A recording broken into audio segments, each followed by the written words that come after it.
Ginette et salut les Duludo. Oui, parce que quelqu'un m'a laissé un commentaire sur ma dernière vidéo qu'il y avait aussi des Duludo qui m'écoutaient. Donc aujourd'hui on se retrouve pour un nouveau tutoriel maquillage. À chaque année je vous en fais un pour Noël et là maintenant c'est celui du Nouvel An. Donc j'ai été inspirée par une photo de Taylor Swift que je vais vous montrer. En fait c'est vraiment un liner bleu marine très étiré, un peu Arabic Eyes ou Extreme Cat Eye. Donc vous aviez beaucoup aimé ce look là dans ma dernière vidéo sur les 6 styles de liner. Si vous l'avez pas vu, je la remets ici subtilement. Je vais pas m'étirer plus longtemps, je vous laisse regarder tout de suite le tutoriel. Bon alors comme toujours je vais commencer avec le maquillage des yeux, mais si vous préférez faire votre teint en premier, il n'y a aucun problème, surtout que je vais presque pas utiliser d'ombre à paupières aujourd'hui, donc il n'y aura pas de chute. Alors je vais commencer par utiliser un primer comme ça tout de suite sur mes yeux, et je vais pas seulement en mettre en haut, je vais en mettre en bas aussi vu que mon maquillage va beaucoup en bas aussi, donc pour s'assurer une meilleure tenue. Donc on l'étire au doigt partout. Cette année pour le maquillage du jour de l'an, j'avais envie d'y aller avec de la couleur, pas faire quelque chose de neutre ou de pailleté comme j'ai fait en fait dans mon tuto maquillage de Noël. Si vous l'avez pas vu, vous pouvez regarder juste ici. Donc j'avais envie de faire quelque chose d'un peu différent et ma photo d'inspiration c'était ça ici. C'est un maquillage que Taylor Swift a porté récemment. Donc moi pour ça aujourd'hui je vais utiliser le crayon en teinte azurite de Marcel que je viens juste déguiser pour être assez précise. Et tout simplement je vais y aller en suivant la forme de mes yeux. Donc on va commencer au coin interne et hop partout. Ça n'a pas besoin d'être précis parce que je vais venir l'estomper après. Le bleu comme ça en passant c'est bon pour toutes les couleurs de yeux, même les yeux bleus. Je veux dire Taylor Swift elle a les yeux bleu gris puis elle porte très bien. C'est sûr que ça va faire plus beau sur les yeux bruns. Moi perso le mauve, le bleu c'est les meilleures teintes pour faire ressortir les yeux bruns. Mais si vous avez les yeux verts vous pourriez switcher pour un mauve pour les yeux bleus aussi. Là au coin externe je vais vraiment étirer ma virgule et remarquez aussi que j'épaissis. Quand je suis rendue comme au bout de mon creux, ici, j'étire, j'épaissis beaucoup pour soulever l'œil un petit peu. Et je vais prolonger maintenant les traits en dessous de mes yeux.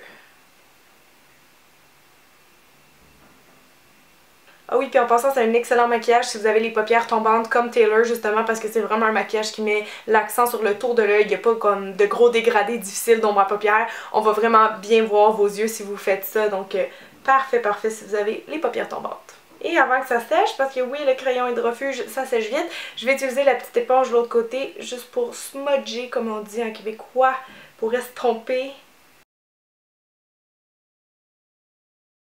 Le liner bleu est fait, maintenant je vais ajouter un peu de noir en commençant par le coin interne parce que je vais aller vraiment définir comme l'espèce de petite pointe en triangle, faire des yeux vraiment plus félins.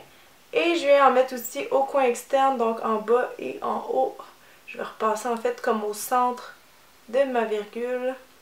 C'est tellement rare que je maquille mes yeux avec du bleu, on dirait que c'est comme la couleur la plus détestée en maquillage. Elle est pas facile à travailler, elle peut faire vite quétaine. Mais je trouve que comme ça fait un côté très moderne.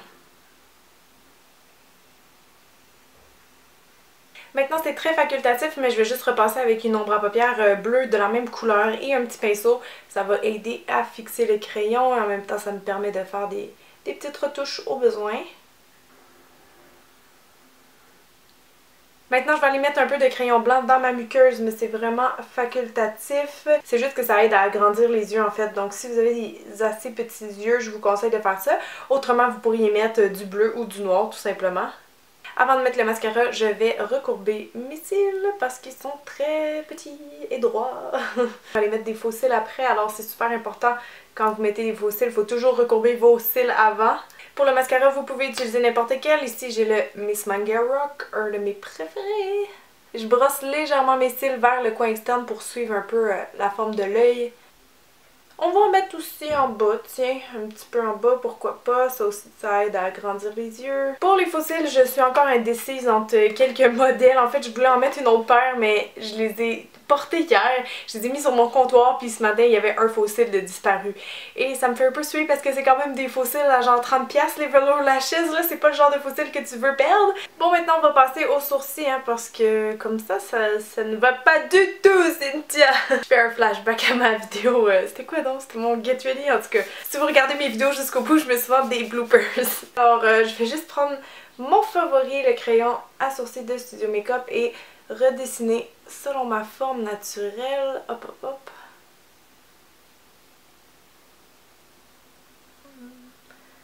Maintenant, moi, je vais aller mettre un peu de gel pour fixer, mais c'est facultatif. En fait, c'est juste que, vu qu'ils sont très très longs à faire les miens, j'aime mieux pas prendre de chance. Je veux que ça tienne toute la soirée. Youpi, on est rendu au teint et je veux faire un beau teint parfait. Donc, comme fond de teint, je vais utiliser ça ici. C'est le Miracle Cushion de Lancôme. Je sais pas si vous l'avez testé. En fait, c'est assez spécial. Vous avez comme un fond de teint imprégné dans de la mousse et vous avez de la petite éponge ici. Et donc, c'est éponge sur éponge.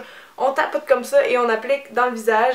Et je sais pas, je peux pas l'expliquer pour le moment, mais je trouve que ça fait tellement un beau résultat. Je suis en train de tester celle de L'Oréal aussi en ce moment, là. Je vous en reparlerai prochainement sur mon blog, mais à date, j'adore ces fonds de teint-là. Franchement, c'est une belle découverte de 2015, presque 2016.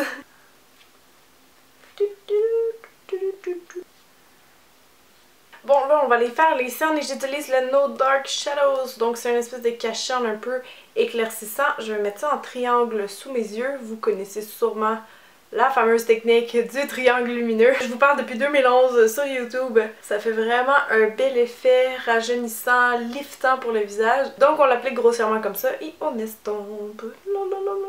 Parce que je suis un peu fatiguée, j'arrête pas de dire des niaiseries. Pour la suite du maquillage du teint, je vais utiliser cette jolie petite palette de chez Sephora en commençant avec les deux teintes claires que je vais juste mélanger et appliquer sur mon cache-cerne pour le fixer. Hop hop hop. Et ensuite, je vais venir prendre ce brun-là que je vais appliquer en creux de joue premièrement. Juste ici comme ça parce que je trouve qu'avec un genre de maquillage des yeux de même, ça prend des beaux cheekbones découpés. Une fois que la couleur est posée, soyez certaine qu'il n'y ait pas de démarcation avec la peau. Donc estampez comme faut. Ensuite, je vais en mettre aussi un peu en contour du front, comme ça, en partant des tempes. Et finalement, avec un plus petit pinceau, mais la même couleur, je vais juste venir appliquer ça doucement sur le côté de mon nez. Donc de chaque côté de l'arête, juste pour l'amincir un peu, parce que je trouve qu'avec des yeux comme ça a tendance à grossir le nez, c'est con là. Mais c'est vrai parce que ça rapproche un peu les yeux. C'est un peu difficile à expliquer, mais c'est une question de géométrie, voilà. Mais c'est fou là comment ça change. Je laisse tomber parce que là c'est sûr que c'est trop. Pour le blush, j'en ai pris un qui est quand même assez léger parce que c'est vraiment pas le focus de ce maquillage là. Donc juste un petit rose frais comme ça peut être beau avec des yeux plus cobalt. Donc j'applique ça doucement sur ma pommette seulement. Et là, comme j'ai pas de paillettes sur les yeux, ça me prend un petit élément brillance dans mon maquillage pour me sentir vraiment nouvellant. Donc je vais utiliser mon illuminateur préféré. C'est le Copacabana de NARS, donc une espèce de beau rose nacré comme ça. Je vais l'appliquer avec les doigts en fait sur le haut de mes joues, donc juste ici. Ça fait aussi des pommettes qui sont plus saillantes. Je trouve que ça fait plus nouvellant. Et si vous en reste un petit peu sur votre doigt, vous pouvez toujours l'appliquer le long du nez, en haut des lèvres, menton et en haut des sourcils. On termine ça avec les lèvres. Je vais juste leur donner une mini teinte avec du rouge à lèvres là. Donc je vais juste l'appliquer comme ça et le tapoter doucement. Mais vraiment, je vous conseille d'y aller nude sur les lèvres avec un maquillage comme ça. Donc ça marche, j'en ai vraiment pas mis beaucoup parce que je voulais pas mettre l'accent sur la bouche. Je vais peut-être repasser un petit peu avec un crayon à lèvres comme ça. Voilà, juste pour aller leur redonner un peu de galbe. Alors voilà le look complété tout le monde, j'espère que vous aimez ça. C'est sûr que c'est, comment dire, il faut être game de le porter. Alors j'espère que vous allez être game de le porter parce que c'est un beau look. Je trouve que ça fait très nouvel an, très festif, très fashion. C'est le genre de maquillage qu'on verrait carrément dans un vidéoclip ou sur un tapis rouge comme Taylor Swift. Donc si vous avez aimé, faites-moi un gros pouce en l'air. Donc c'est pas mal ça, quand vous allez voir la vidéo, je vais être avec mes proches pour profiter du temps des fêtes. Alors je profite pour vous souhaiter vous aussi un joyeux temps des fêtes avec tous les gens que vous aimez qui sont importants dans votre vie. Et en terminant, dites-moi dans les commentaires en bas qu'est-ce que vous comptez porter comme look maquillage pour le nouvel an. Je serais vraiment curieuse de savoir qu'est-ce que vous aviez en tête. Donc voilà tout le monde, merci d'avoir écouté puis on se revoit très vite. Bye!